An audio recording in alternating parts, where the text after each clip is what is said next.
আমার মুসলমান ভাইয়েরা, হযরত ইব্রাহিম আলাইহিস সালাতু ওয়াস সালাম এই পৃথিবীর জমিনে তাওহীদ আর একত্ববাদকে বিজয়ী করার জন্য তার বাবার সাথে সর্বপ্রথম যুদ্ধ করেছেন।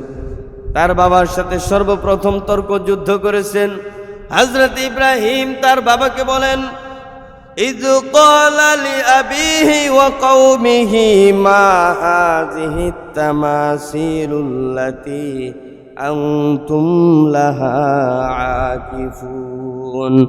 হযরত ইব্রাহিম আলাইহিস সালাতু ওয়াস সালাম তার বাবাকে বলেন, হে আমার বাবা। আর তার বাবাকে সম্বোধন করার মাধ্যমে তার কওমকেও সম্বোধন করলেন। হযরত ইব্রাহিম আলাইহিস সালাতু ওয়াস সালাম বলেন, মা হাযিহি তামাসিল, এ কোন জিনিসের পূজা তোমরা করো? এটা তো দেখতে একটা মূর্তির মতো দেখা যায়। এটা একটা মূর্তি যার কোনো জীবন নাই, প্রাণ নাই, হাত নাড়াচাড়া করতে পারে না, মুখ দিয়া কথা বলতে পারে না। যেই মূর্তিটা জবান দিয়ে কথা বলতে পারে না, চোখ দিয়ে দেখে না, হাত দিয়ে কোনো জিনিসকে বাধা প্রদান করতে পারে না, তোমরা এমন একটা মূর্তির উপাসনা তোমরা কেন করো? এই কাফের মুশরিকরা হযরত ইব্রাহিম আলাইহিস সালাতু ওয়াস সালামকে জবাব দিয়ে বললেন, ক্বালা লাকাদ কুনতুম আনতুম ওয়া আবাউকুম ফি দালালিম মুবিন ক্বালু ওয়াজাদনা আবাআনা লাহা আবিদিন। হযরত ইব্রাহিমকে জবাব দিয়ে বলেন, তোমরা যেই বিষয়টা দেখতে পাচ্ছ আমরা মূর্তির উপাসনা করি, এটা নিজে থেকে করি না, বরং আমাদের বাপ দাদা পূর্বপুরুষ যারা ছিল সবাই এই মূর্তির উপাসনা করেছে, এ কারণে আমরাও মূর্তির উপাসনা করি। বলেন নাউজুবিল্লাহ। হযরত ইব্রাহিম আলাইহিস সালাতু ওয়াস সালামের ইতিহাস ঐতিহ্যের মাঝে আমাদের জন্য রয়েছে বিরাট শিক্ষা। এই কারণে হযরত ইব্রাহিম আলাইহিস সালাতু ওয়াস সালামের ইতিহাস আমাদের না জানলেই নয়। কেউ যদি পৃথিবীতে বিচরণকালে শিরিক মুক্ত জীবন যাপনের প্র্যাকটিস করতে চায়, শিরিক মুক্ত জীবন যাপনের প্র্যাকটিস করতে চায়, তাহলে সে যেন ইব্রাহিম আলাইহিস সালাতু ওয়াস সালামের জীবনীটাকে পরিপূর্ণভাবে আয়ত্ত করে, অধ্যয়ন করে এবং সে অনুযায়ী সে ব্যক্তি জীবনকে পরিচালনা করে। কারণ হযরত ইব্রাহিম আলাইহিস সালাতু ওয়াস সালামের মাধ্যমে শিরকের পতন ঘটিয়েছিলেন, তাওহীদ আর একত্ববাদের বিজয় দান করেছিলেন আল্লাহ রাব্বুল আলামিন হযরত ইব্রাহিম আলাইহিস সালাতু ওয়াস সালামের মাধ্যমে। আর হযরত ইব্রাহিম আলাইহিস সালাতু ওয়াস সালাম তিনি কে? তিনি হচ্ছেন আমাদের বাবা। হযরত আদম আলাইহিস সালাতু ওয়াস সালাম তিনি গোটা সৃষ্টি জগতের গোটা মানব সম্প্রদায়ের পিতা, আমাদের পিতা। আর মুসলমানদের পিতা হচ্ছে হযরত ইব্রাহিম আলাইহিস সালাতু ওয়াস সালাম এবং রুহানি পিতা হচ্ছেন হযরত মুহাম্মদ মুস্তাফা সাল্লাল্লাহু আলাইহি ওয়াসাল্লাম। তা হযরত ইব্রাহিম আলাইহিস সালাতু ওয়াস সালাম শুধুমাত্র আমাদের পিতা এতটুক সীমাবদ্ধ না। হযরত ইব্রাহিম আলাইহিস সালাতু ওয়াস সালামকে বলা হয়েছে আবুল আম্বিয়া। হযরত ইব্রাহিম আলাইহিস সালাতু ওয়াস সালামের বিশেষ এক মর্যাদা হচ্ছে তিনি হচ্ছেন আবুল আম্বিয়া, সমস্ত নবীদের বাবা। বলেন সুবহানাল্লাহ। হযরত ইব্রাহিম আলাইহিস সালাতু ওয়াস সালামের দুই সন্তান, একজন হচ্ছে হযরত ইসহাক আলাইহিস সালাতু ওয়াস সালাম, আরেকজন হচ্ছেন হযরত ইসমাঈল আলাইহিস সালাতু ওয়াস সালাম। শেষ বয়সে বার্ধক্যের সময়ে একদম জীবনের শেষ মুহূর্তে গিয়ে আল্লাহ রাব্বুল আলামিন অসম্ভব কাজকে ইব্রাহিম আলাইহিস সালাতু ওয়াস সালামের জীবনে হায়াতের জিন্দেগিতে সম্ভব করিয়ে দেখিয়েছে। ইব্রাহিম আলাইহিস সালাতু ওয়াস সালামের বয়স 99, 98 অথবা 100, তার স্ত্রীর বয়স 90।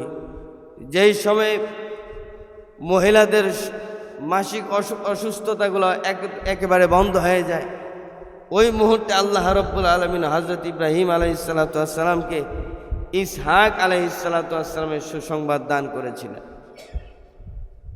আর বনি ইসরাইল বলতে আমরা যা বুঝি, ইসরাইল এটা হচ্ছে ইয়াকুব আলাইহিস সালাতু ওয়াস সালামের আরেক নাম। ইয়াকুব আলাইহিস সালাতু ওয়াস সালামের আরেক নাম হচ্ছে ইসরাইল। আর ইয়াকুব আলাইহিস সালাতু ওয়াস সালামের ছিল 11 সন্তান। তারই ধারাবাহিকতায় যত মানুষের আগমন এই পৃথিবীতে ঘটেছে, সবাইকে বলা হয় বনি ইসরাইল। ইয়াকুব আলাইহিসসালামের সন্তানদেরকে বলা হয় বনি ইসরাইল। তো যাই হোক, ইব্রাহিম আলাইহিসসালাম হচ্ছে সমস্ত নবীদের পিতা। আর ইব্রাহিম আলাইহিসসালামকে তাওহীদ আর একত্ববাদের প্রচার করতে গিয়ে সবচাইতে বেশি পরীক্ষার সম্মুখীন হতে হয়েছে। আল্লাহ রাব্বুল আলামিন তার মাধ্যমে পরীক্ষা নিয়েছে। এ কারণেই কুরবানি ঈদের আগ পর্যন্ত যে কয়টা দিন সময় আছে, যে কয়টা শুক্রবার আমরা পাব, ধারাবাহিকভাবে ইব্রাহিম আলাইহিসসালামের ইতিহাস, কাবা নির্মাণের ইতিহাস এবং কুরবানির ইতিহাস, সেই সাথে কুরবানির গুরুত্ব, ফজিলত, মাসাইল ধারাবাহিকভাবে একের পর আলোচনা করা হবে ইনশাআল্লাহ। আমরা গুরুত্ব সহকারে এই জুমাগুলোতে উপস্থিত থাকার জন্য চেষ্টা করি। তো হযরত ইব্রাহিম আলাইহিসসালাম যে অঞ্চলে জন্মগ্রহণ করেছিলেন, সে অঞ্চলটির নাম হচ্ছে ইরাকের আওর নামক অঞ্চল। ইরাকের আওর নামক অঞ্চলে হযরত ইব্রাহিম আলাইহিসসালাম জন্মগ্রহণ করেন। তিনি ছিলেন ফাদ্দান গোত্রের লোক। তার বাবা ছিলেন ফাদ্দান গোত্রের একজন ব্যক্তি এবং তার বাবার নাম হচ্ছে আজর। হযরত ইব্রাহিম আলাইহিসসালামের বাবা পেশায় একজন মূর্তি পূজক ছিলেন, মূর্তি প্রস্তুতকারক ছিলেন। তিনি মূর্তি প্রস্তুত করতেন এবং সেই ধারাবাহিকতায় মূর্তি বিক্রি করতেন। আর হযরত ইব্রাহিম আলাইহিসসালামকে বলতেন, যাও জীবিকার সন্ধানে বাজারে যাও, আমি তোমার প্রতিপালকের একটা অবয়ব আমি তৈরি করেছি, এটা বাজারে নিয়ে যাও, বিক্রি করে আসো। মানুষ যথেষ্ট মূল্য দিয়ে এই মূর্তিগুলো তোমার কাছ থেকে মানুষ সংগ্রহ করবে। এতে মানুষের ধর্মীয় অনুভূতি বাড়বে এবং আমাদের আয় রুজি বৃদ্ধি পাবে। সুতরাং তুমি মূর্তিগুলা বাজারে নিয়ে যাও। হযরত ইব্রাহিম আলাইহিসসালাম তিনি হবেন একজন নবী। আর একজন নবী সারা জীবন মৃত্যুর আগ পর্যন্ত তিনি শিরকের বিরোধিতা করবেন, একত্ববাদের পক্ষে কথা বলবেন, এটাই স্বাভাবিক, যদিও তিনি ছোট। তা হযরত ইব্রাহিম আলাইহিসসালাম তার বাবার সাথে ওই সময়টাতে কেমন কথা বলেছিলেন, হযরত ইব্রাহিম আলাইহিসসালামের দীর্ঘ আলোচনা কোরআনের মধ্যে উঠে এসেছে। আল্লাহ রাব্বুল আলামিন কোরআনুল কারীমের মধ্যে বলেন, ওয়ালাকাদ আতাইনা ইব্রাহিমা রুশদাহু মিন ক্বাবলু ওয়া কুন্না বিহি আলিমিন। আল্লাহ রাব্বুল আলামিন বলেন, ওয়ালাকাদ আতাইনা ইব্রাহিমা রুশদাহু, হযরত ইব্রাহিম আলাইহিসসালামকে আমি পূর্ব থেকে হেদায়েত দান করেছিলাম। মানুষ বলে হযরত ইব্রাহিম আলাইহিসসালাম জন্মের পর থেকে তিনি একা একা একত্ববাদের সন্ধানে ঘুরেছেন। মানুষ বলে হযরত ইব্রাহিম নাকি তিনি নাকি কখনো আসমানের ওই চন্দ্রটাকে রব বলে স্বীকার করে নিয়েছেন। আবার মানুষ বলে হযরত ইব্রাহিম আলাইহিসসালাম নাকি আকাশের ওই সূর্যটাকে রব বলে স্বীকার করে নিয়েছে। না, হযরত ইব্রাহিম আলাইহিসসালাম আসমানের ওই চন্দ্রটাকে কোনোদিন রব বলেন নাই, আসমানের ওই সূর্যটাকে কোনোদিন রব বলে স্বীকার করে নেন নাই, এটা সম্ভব না। কিন্তু আল্লাহ রাব্বুল আলামিন হযরত ইব্রাহিম আলাইহিসসালামকে এমন কৌশল আর হিকমত দান করেছিলেন, যে কৌশল আর হিকমতের মাধ্যমে হযরত ইব্রাহিম আলাইহিসসালাম দাওয়াতি কাজ করেছিলেন। হযরত ইব্রাহিম আলাইহিসসালাম দাওয়াতের কৌশল হিসেবে তিনি কখনো কখনো ওই শব্দগুলা চয়ন করেছেন, এটা দাওয়াতের কৌশল। আর এই কৌশলটাকে বলা হয় আল মুনাজারাতু বিতরিকিল ইলতিজাম। আল মুনাজারাতু বিতরিকিল ইলতিজামের প্রক্রিয়ায় হযরত ইব্রাহিম আলাইহিসসালাম দাওয়াতি কাজ করেছেন। হযরত ইব্রাহিম আলাইহিসসালাম নিজের মুখে কাফেরদের আকীদা বিশ্বাস যেগুলো, ওই আকীদা বিশ্বাসগুলো নিজের মুখে শুধুমাত্র উচ্চারণ করেছেন। এটা তাদের মগজ ধোলাইয়ের জন্য, কিন্তু পরবর্তীতে আরেকটা দলিল এবং যুক্তি দিয়ে তাদের ওই মতামত আর ভ্রান্ত আকীদাটাকে হযরত ইব্রাহিম আলাইহিসসালাম ধ্বংস করে দিয়েছেন এবং তাদেরকে পরাজিত করেছেন। এটা ছিল একটা কৌশল, আল মুনাজারাতু বিতারিকিল ইলতিজাম এটাকে বলা হয়। প্রতিপক্ষকে তাদের মত অনুসরণের মাধ্যমে তাদেরকে ঘায়েল করা, শক্তিশালী দলিল দিয়ে সত্যকে উন্মোচন করার চেষ্টা করা, এটাকে বলা হয় আল মুনাজারাতু বিতারিকিল ইলতিজাম। আমার মুসলমান ভাইয়েরা, হযরত ইব্রাহিম আলাইহিসসালাম জন্মের পর থেকেই হেদায়েত প্রাপ্ত, এ কথার ইঙ্গিত আল্লাহ রাব্বুল আলামিন কুরআনুল কারীমের মধ্যে দিলেন।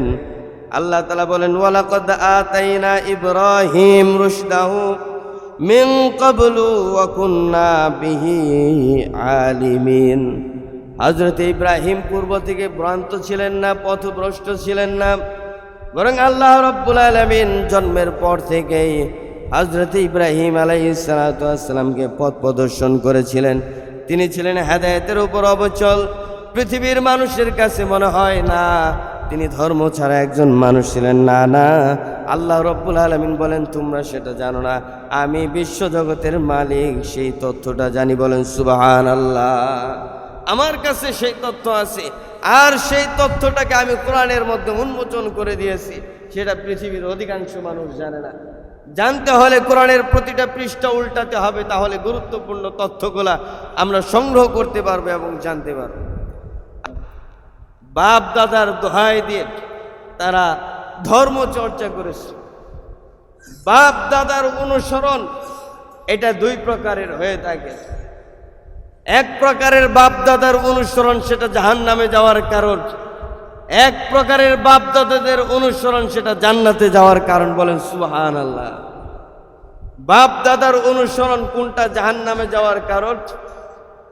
যেই বাপ দাদার অনুসরণ মানুষকে শিরিক শিখায়, যেই বাপ দাদার অনুসরণ মানুষকে বিদআত শিখায়, ওই বাপ দাদার অনুসরণ সরাসরি মানুষকে জাহান্নাম পর্যন্ত পৌঁছে দেয়। বলেন নাউজুবিল্লাহ।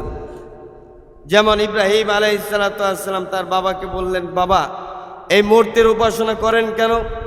বলে যে কেন করি সেটা পরিপূর্ণভাবে যৌক্তিক জবাব না দিতে পারলেও তোমাদের বাপ দাদাদেরকে পেয়েছি, যাদের মাধ্যমে আমাদের অস্তিত্ব, এই বাপ দাদাদের মাধ্যমে যেহেতু এই ধর্মটা আমরা পেয়েছি, আমাদের অস্তিত্ব লাভ করেছি, এই কারণে আমাদের বাপ দাদার অনুসরণ করি। আমরা আমাদের বাপ দাদার ধর্মের বাইরে যেতে পারবো না। মক্কার কাফের মুশরিকদেরকে বলা হলো, তোমরা কেন মূর্তির উপাসনা করো, আগুনের পূজা করো? মক্কার কাফের মুশরিকরাও একই জবাব দিয়েছে, আমরা যে বাপ দাদার ধর্মের অনুসরণ করি। তারা বাপ দাদার ধর্মের অনুসরণ করেছে, কিন্তু তাদের কাছে কোনো দলিল ছিল না। আরেক প্রকারের বাপ দাদার অনুসরণ আছে, যেই বাপ দাদার অনুসরণের মাধ্যমে সরাসরি মানুষ জান্নাত পর্যন্ত পৌঁছতে পারে। বলেন না সুবহানাল্লাহ। সেটা আবার কোন অনুসরণ? যেই বাপ দাদার অনুসরণের মধ্যে কোরআন এবং সুন্নাহর সংমিশ্রণ রয়েছে। যেমন কথার কথা, আমাদের নবী জনাবে মুহাম্মদুর রাসূলুল্লাহ, তিনি হচ্ছেন আমাদের সবচেয়ে বড় পূর্বপুরুষ। আমাদের বাপ দাদার সবচেয়ে গুরুত্বপূর্ণ একজন ব্যক্তি হচ্ছেন জনাবে মুহাম্মদুর রাসূলুল্লাহ সাল্লাল্লাহু আলাইহি ওয়াসাল্লাম, যার মাধ্যমে আল্লাহ রাব্বুল আলামিন গোটা পৃথিবীর মধ্যে আল্লাহর একমাত্র দিন ধর্ম ইসলামটাকে প্রতিষ্ঠিত করে দিয়েছিলেন। বলেন সুবহানাল্লাহ। তিনি আমাদের পূর্বপুরুষ, তিনি আমাদের বাবা। জনাবে মুহাম্মদুর রাসূলুল্লাহ সাল্লাল্লাহু আলাইহি ওয়াসাল্লামের পরে ধারাবাহিকতায় হযরত সাহাবায়ে কেরাম, সেই ধারাবাহিকতায় তাবেঈন, সেই ধারাবাহিকতায় তাবেঈন, আইম্মায়ে মুজতাহিদিন, সালফে সালেহিন, এই যে ধারাবাহিকতায় আমাদের পূর্বপুরুষদের যে নেককার ব্যক্তিদের ধারাবাহিকতা চলে আসছে, এই ধারাবাহিকতার মধ্যে রয়েছে নূর এবং বরকত, এবং এই ধারাবাহিকতার মধ্যে রয়েছে কোরআন হাদিসের অনুসরণ। কারণ এই ধারাবাহিকতায় যে সমস্ত পূর্বপুরুষরা রয়েছে, এই পূর্বপুরুষরা পরিপূর্ণ কোরআনের অনুসরণ এবং হাদিসের অনুসরণ করেছে, যার প্রমাণ আমরা কোরআন হাদিস করলেই পাই। আমরা তাদের জীবনে পড়ি, এদিকে কোরআন হাদিসের পৃষ্ঠা উল্টাই, আমরা দেখতে পারি সরাসরি কোরআন হাদিসের অনুসরণ তারা করে আসছেন। এ কারণে আমরা যখন কিতাব পড়ি, কিতাবের মধ্যে তাদের অনুসরণগুলো দেখতে পারি। আবার তাদের জীবনেও যখন দেখি, তখন তাদের জীবনের মধ্যেও কিতাবের প্রত্যেকটা বিষয় তাদের মধ্যে খুঁজে পায়। যেহেতু তাদের মধ্যে একই সাথে দুইটা বিষয় বিদ্যমান, এক আমাদের বাপদাদার অনুসরণ, দুই আমাদের কিতাব এবং কোরআন এবং হাদিসের অনুসরণ, দুইটা জিনিসের অনুসরণ একত্রে থাকার কারণে এই পূর্বপুরুষদের অনুসরণ ইনশাআল্লাহ আমাদের জান্নাত পর্যন্ত নিয়ে যাবে ইনশাআল্লাহ। যদি এমন হয় যে বাপদাদার অনুসরণ আছে কিন্তু কিতাবের কোনো যুক্তি নাই, কিতাবের কোনো দলিল নাই, তাহলে এই অনুসরণ করা যাবে না। আমাদের বাপদাদার কথা বলছি, আমাদের বাপদাদার অনুসরণে যদি কোরআন এবং হাদিসের দলিল না থাকে তাহলে এই অনুসরণটাকে ডাস্টবিনে নিক্ষেপ করতে হবে। কথা বলেন ঠিক কিনা? এই অনুসরণের মধ্যে কোনো বরকত পাওয়া যাবে না। কিন্তু যদি এই অনুসরণের সাথে কোরআন হাদিসের সমন্বয় থাকে তাহলে মনে করবেন এটার মধ্যে কল্যাণ রয়েছে, নূর রয়েছে। কারণ আমরা কোরআন হাদিসের ব্যাখ্যাগুলা এই আমাদের পূর্বপুরুষদের থেকে বুঝতে পারি। এই নেককারদের ধারাবাহিকতায় আল্লাহ রাব্বুল আলামিন কিয়ামত পর্যন্ত এই দিন ধর্ম ইসলামটাকে টিকিয়ে রাখবে। এমনকি যারা এই ধরনের নেককার ব্যক্তিদের সমালোচনা করবে, আল্লাহ রাব্বুল আলামিন তার রাসূলের মাধ্যমে বলে দিয়েছেন যে কিয়ামতের পূর্ব মুহূর্তে এমন একটা যুগ আসবে, ওয়ালুইনা আখির হাযিল উম্মতি আউওয়ালাহা, এমন একটা যুগ আসবে যে যুগের মানুষগুলা তাদের পূর্বপুরুষদেরকে, তাদের পূর্ববর্তী বুজুর্গ আলেমদের সমালোচনা করবে এবং তাদেরকে নিয়ে বিশুদ্ধার করবে। তখন আপনি বুঝে নেবেন কিয়ামত অতি নিকটবর্তী। ওই সময়টাতে ভূমিধস হবে, ভূমিকম্প হবে, জমিনটা ধসে যাবে এবং কিয়ামতের অন্যান্য যে আলামতগুলো আছে সেগুলো প্রকাশ পাবে। তাহলে বোঝা গেল যে সব পূর্বপুরুষ গুমরাহির মূল কারণ নয়, বরং ইব্রাহিম আলাইহিসসালামের জমানায় এবং মুহাম্মদ সাল্লাল্লাহু আলাইহি ওয়াসাল্লামের জমানায় যে সমস্ত কাফের মুশরিকরা তাদের বাপ দাদার অনুসরণের কথা বলেছে, তারা তাদের বাপ দাদার অনুসরণ করেছে, তাদের কাছে কোনো কিতাবী দলিল ছিল না, তাদের হাওয়ারিয়ানদের কোনো দলিল না থাকার কারণে তারা পথভ্রষ্ট হয়েছে। এছাড়া মানুষ কোনো না কোনোভাবে পূর্বপুরুষদের অনুসরণ করেই থাকে। আল্লাহ রাব্বুল আলামিন এই ধরনের অনুসরণটাকে নিষিদ্ধ করে দিয়েছেন। ক্বালু ওয়াজাদনা আবাআনা লাহা আবিদিন, এই কাফের মুশরিকরা হযরত ইব্রাহিমকে বলে, ইব্রাহিম, আমাদের বাপ দাদা যারা ছিল তাদেরকে আমরা এই ধর্মের মধ্যে পেয়েছি, আমাদের বাপ দাদাদেরকে দেখেছি তারা এর উপরে ইবাদত বন্দেগী করেছে।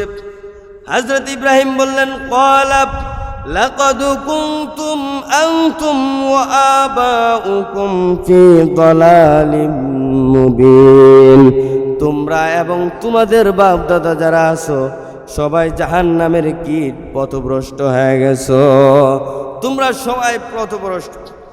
ক্বালু আজিতানা বিল হাক্কি আম আনতা মিনাল লাইবিন, ইব্রাহিম আলাইহিস সালাতু ওয়াস সালাম যখন স্রোতের বিপরীতে হাঁটতে শুরু করলেন, তাওহীদের দাওয়াত দিতে থাকলেন, শিরক আর কুফরের বিরুদ্ধে মোকাবেলা করতে লাগলেন। এই কাফের মুশরিকরা হযরত ইব্রাহিম আলাইহিস সালাতু ওয়াস সালামের বক্তব্য শুনে ইব্রাহিমকে বলেন, ইব্রাহিম, তুমি কি সত্য কোনো বাণী আমাদের কাছে নিয়ে আসছো নাকি আমাদের সাথে তুমি তামাশা করো? আমাদের সাথে কি তুমি তামাশা করো নাকি সত্য কোনো নিউজ বা সত্য কোনো সংবাদ নিয়ে আসছো সেটা বল।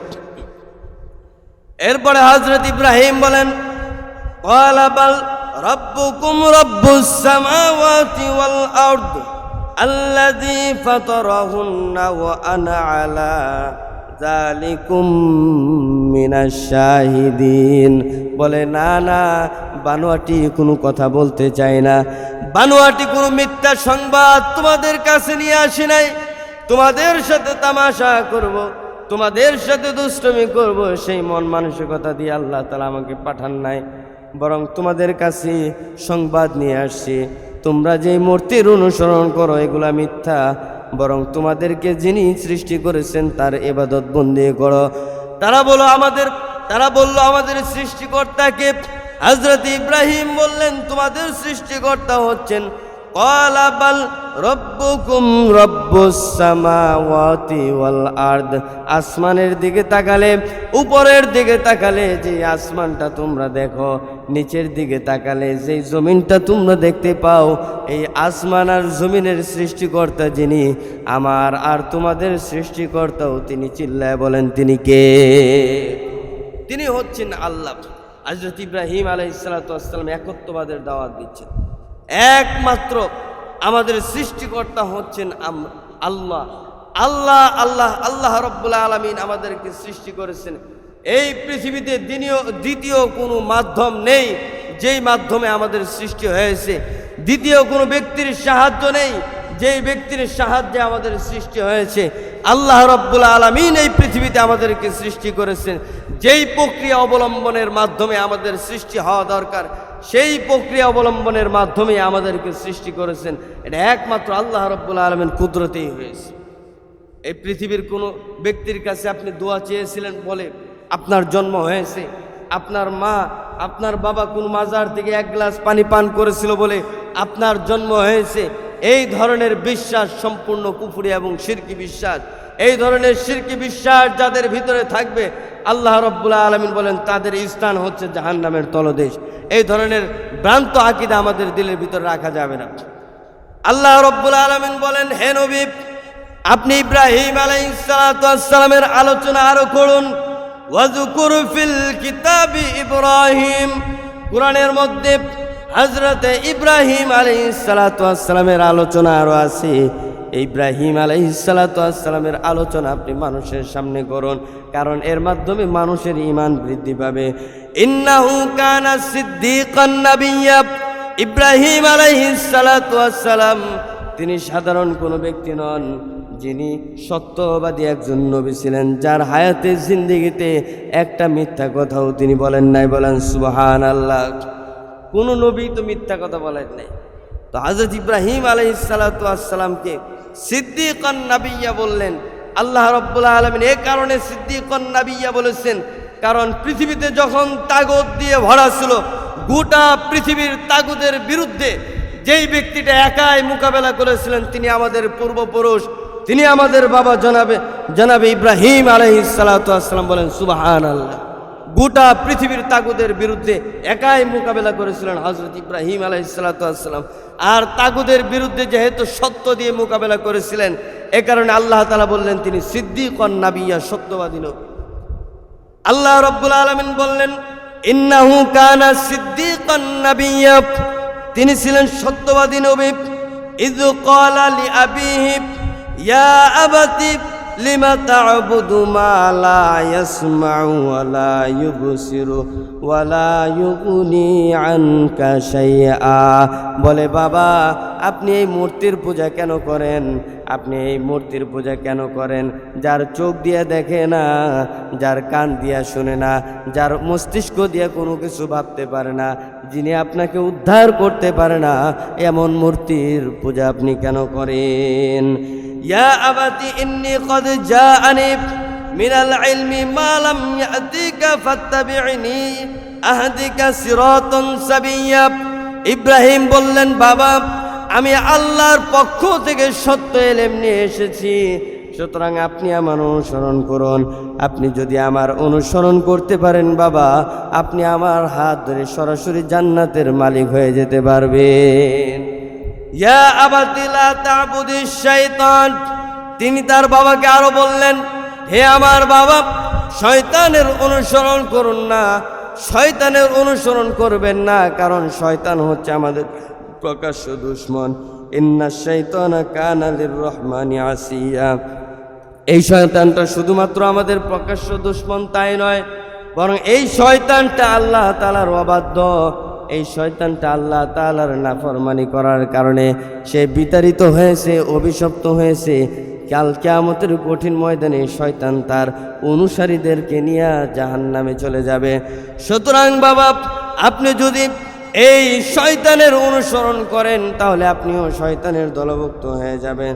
ইয়া আবাতি ইন্নী আখাফু আইয়ামাসসাকা আযাবুম মিনার রহমানি ফাতাকুনা লিশ-শাইতানি ওয়ালিয়া।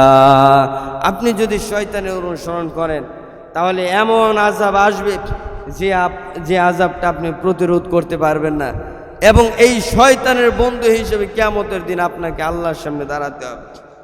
লাইন লাম তানতাহি লাআরজুমান্নাকা ওয়াহজুরনি মালিয়া। হযরত ইব্রাহিম আলাইহিস সালাতু ওয়াস সালামের দাওয়াত শুনে তার বাবা ইব্রাহিমকে বললেন, ইব্রাহিম আর আমার সাথে তামাশা করো না। তুমি যদি তোমার এই দাওয়াত থেকে বিরত না থাকো, তুমি যদি তোমার এই দাওয়াত থেকে বিরত না থাকো, তাহলে অচিরে আমি তোমাকে পাথর নিক্ষেপ করে হত্যা করে ফেলবো। বলেন নাউজুবিল্লাহ।